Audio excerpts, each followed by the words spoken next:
Hello students. In the previous lecture, we discussed about the goals of analytical and empirical feminism, emphasizing how they both seek to undermine the patriarchal systems and achieve gender equality by critically analyzing the ideas and theories and empirically examining the social realities.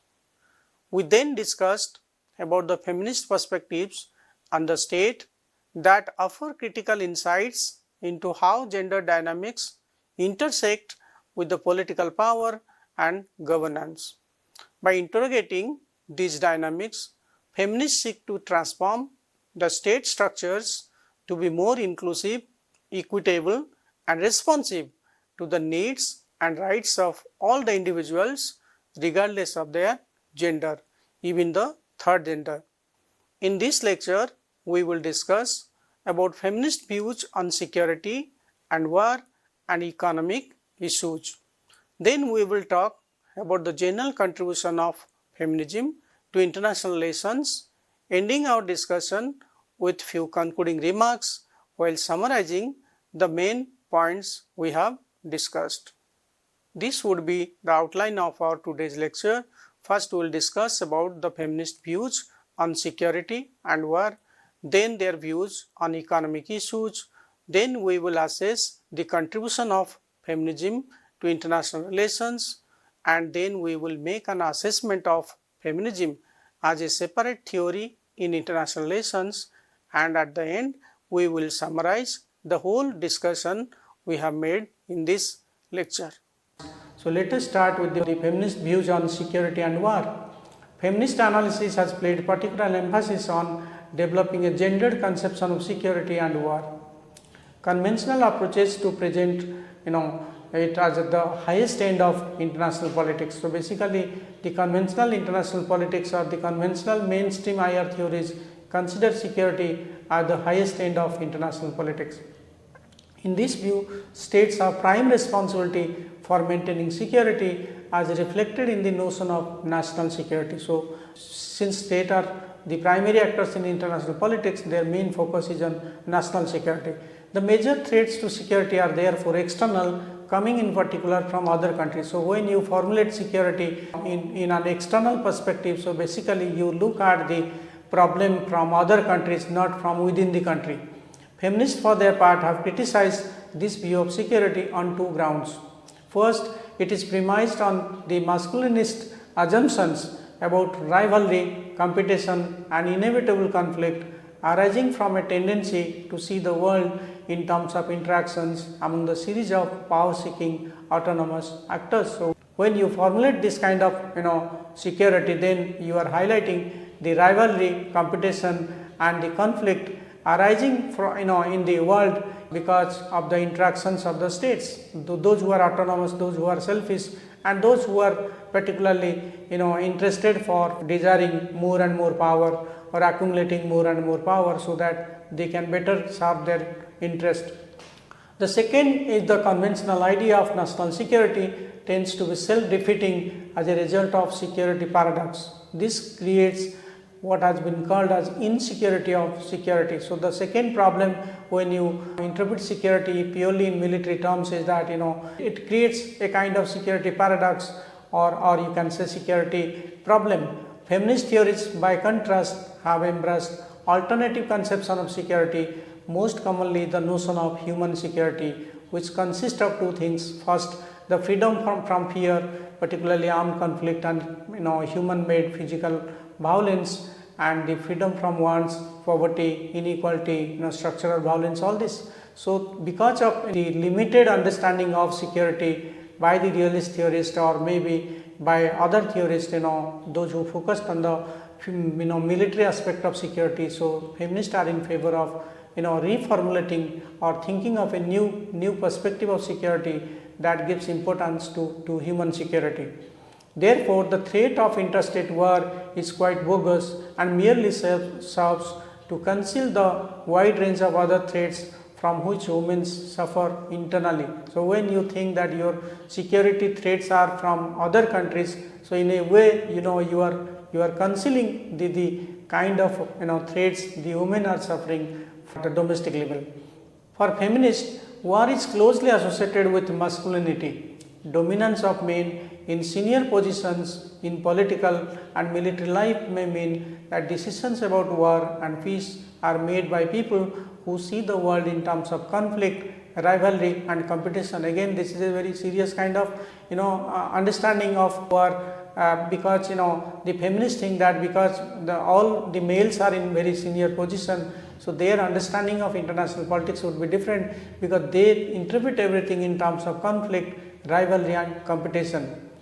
As women in this analysis are less warlike than men, having a greater inclination towards cooperation, consensus building and the use of non-confrontational strategies, the increased representation of women in positions of political and military leadership can be expected to lead a reduced kind of use of force in international relations. So, if more and more join the higher positions, particularly in diplomacy and foreign policy, so definitely they would have a better understanding of international politics, and because they believe in cooperation, consensus building and use of non-confrontational strategies. In this way, the use of force can be reduced in world affairs. This indeed may lead to a feminist alternative to what is called democratic peace theory, that mainly argues that democratic countries do not fight against each other, which would assert that societies become more peaceful not to the extent that they embrace democracy, but to the extent that they practice gender equality at all levels. So, the feminists mainly argue that if you want more and more peace in the world, so you have to practice or gender equality at all levels, at all spheres. So, that would actually help for better peace in the world, for greater peace in the world, not only democracy which is male dominated or which basically focuses on male interest. Now, let us discuss the feminist ideas on economic issues. Feminists have also drawn our attention to wartime rape.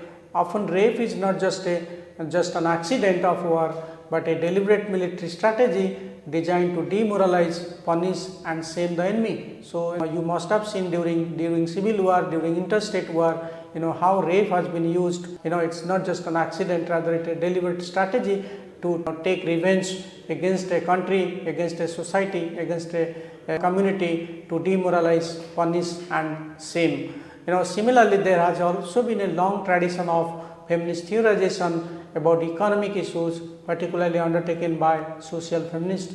During the socialist and communist approaches on feminism, we have discussed that these issues have already been highlighted by them.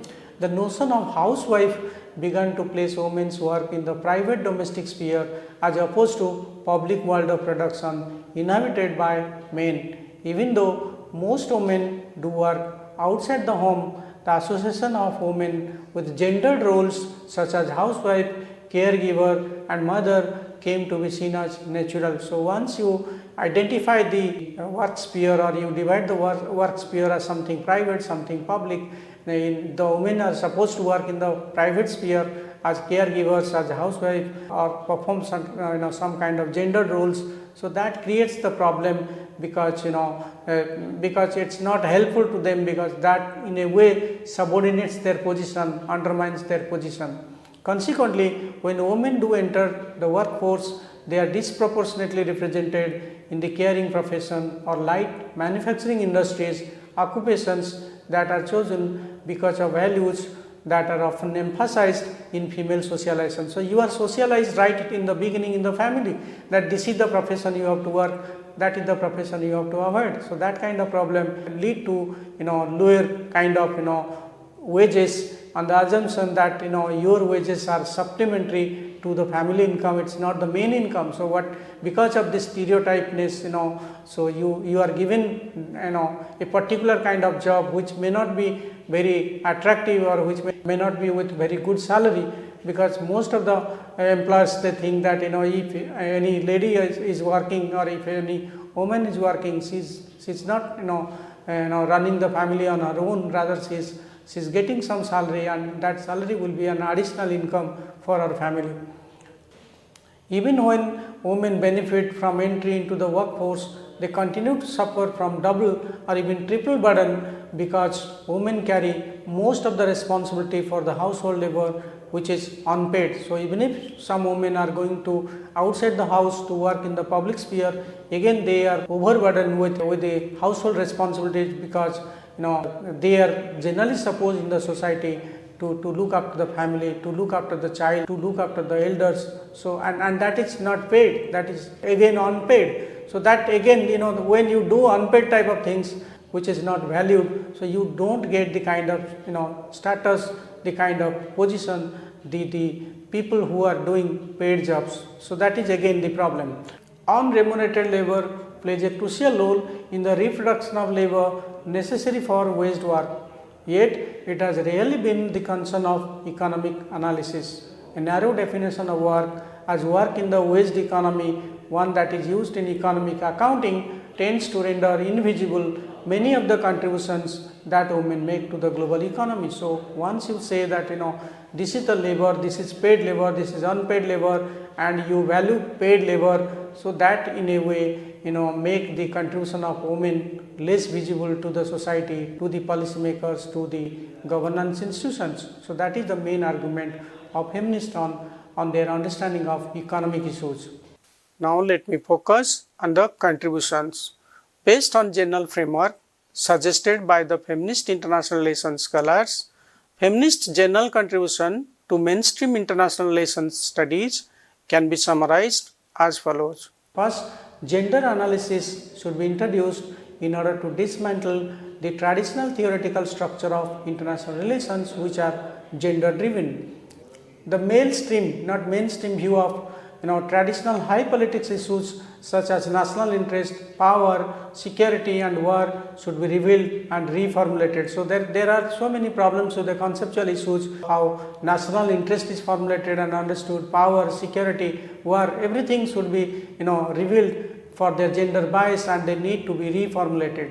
The identification of the key concept of IR such as man, the state, power, rationality, security with masculine logic of international relations should also be criticized. Feminist international relations theory should also be ethically committed to inclusivity and self-reflectivity and attentiveness to relationship and power in a relationship. So, they are particularly committed for inclusivity and self-reflectivity and their new understanding of relationship and power in a relationship. So, these are all the overall contribution of feminism to international relations theory. Let us now make an assessment of feminism as a separate theory of international relations. The feminist international relations has contributed substantially to our understanding of global politics over the last several decades. Feminists have restored women's visibility, investigated gendered constructions of international concepts and policies, and also questioned the naturalness of gendered categories that shape and are shaped by global politics. So, nothing is natural, nothing is given, they are all socially constructed, and that in a way disadvantages the women in national level and at the international level. First generation feminist IR scholars have offered theoretical reformulations, while the second generation scholars have applied these theoretical reformulations to concrete situations in global politics. So, that are the two level of contribution you can understand in case of feminism.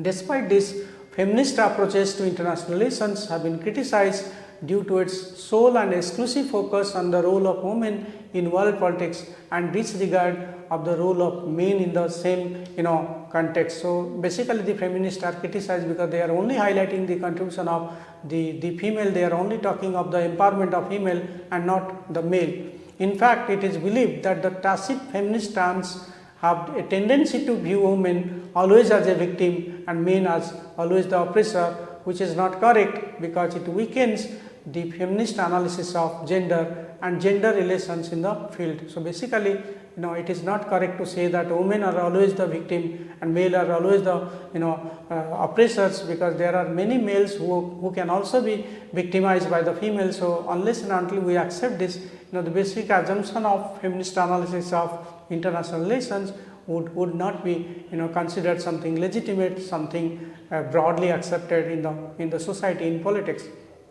Similarly, the main constraints proposed by the feminist methodology and normative arguments that take women as the main starting point are in fact the main reason why feminist analysis of gender and gender relations in the field of international relations cannot go any further. So, if you make everything female centric or make female as the starting point, again that creates the problem.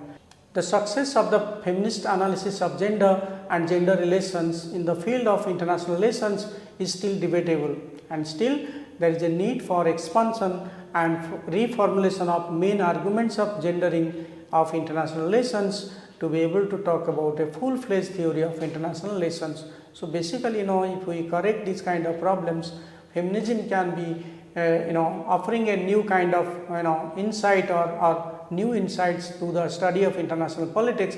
There is no doubt about it. Let us now summarize what we have discussed so far. The feminist perspectives on security and war in international relations offer a critical lens that challenges the traditional notions and highlight the gender dimensions of conflict and security. We discussed the following key aspects. First, expanding security definitions. Feminist scholars argue for a broader definition of security beyond the traditional military concerns. They advocate for the concept of human security, which includes protection from not only the military threats but also from socio-economic, environmental and gender-based violence and threats. Second, the gendered impacts of conflict. Feminist international relations highlight how conflicts have differential impact on women, men and gender non-conforming individuals. Women often experience conflict differently, facing increased risk of sexual violence, displacement, loss of livelihoods and barriers to accessing essential services such as healthcare and education during and even after the conflicts. Third, sexual violence as a weapon of war. Feminist analysis draws attention to the sexual violence as a deliberate tactic used in conflicts to intimidate, terrorize and exert control over the civilian populations. They critique the traditional silence and underreporting of sexual violence in conflict zones and advocate for accountability and justice for the rape survivors. Next, women's roles in conflict resolution and peace building. Feminist perspectives emphasize the importance of including women in peace negotiations, conflict resolution processes and post-conflict reconstruction efforts.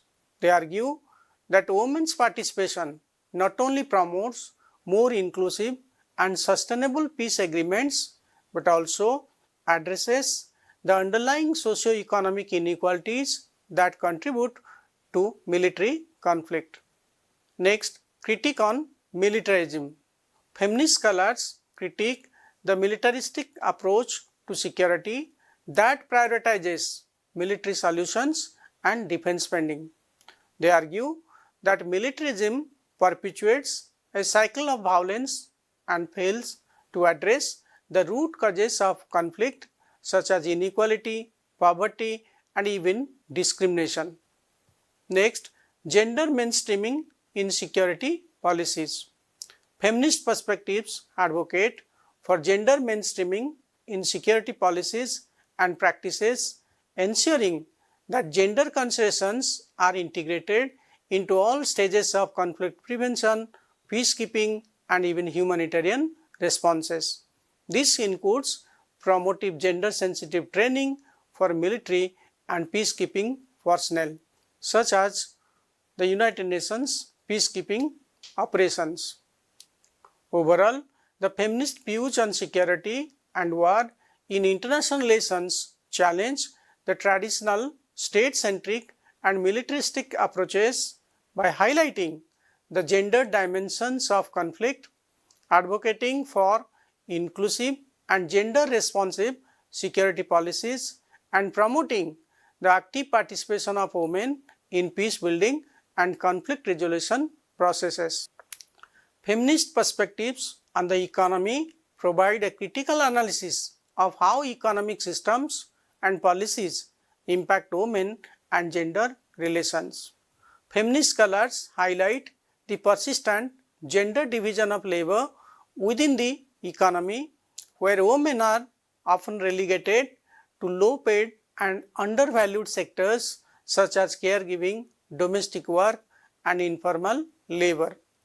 Feminist analysis reveals persistent gender pay gaps across sectors and occupations where women typically earn less than their men folk for comparable work. This disparity is influenced by factors such as occupational segregation, discrimination in hiring and promotion, and even undervaluation of skills associated with the feminized work.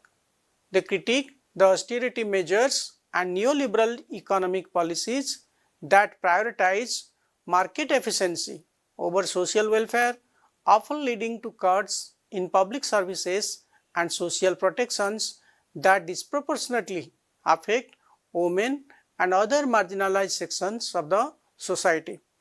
We then made an assessment of feminism to mainstream international relation studies and concluded that although the feminist international relations has contributed substantially to our understanding of gender politics over the last few decades, it has been criticized due to its role and exclusive focus on the role of women in world politics and disregard of the role of men in the same context. In the next lecture, we will discuss about the national power, or what is now dubbed as the comprehensive national power in international relations. Thank you for your patience. Thank you once again. Goodbye.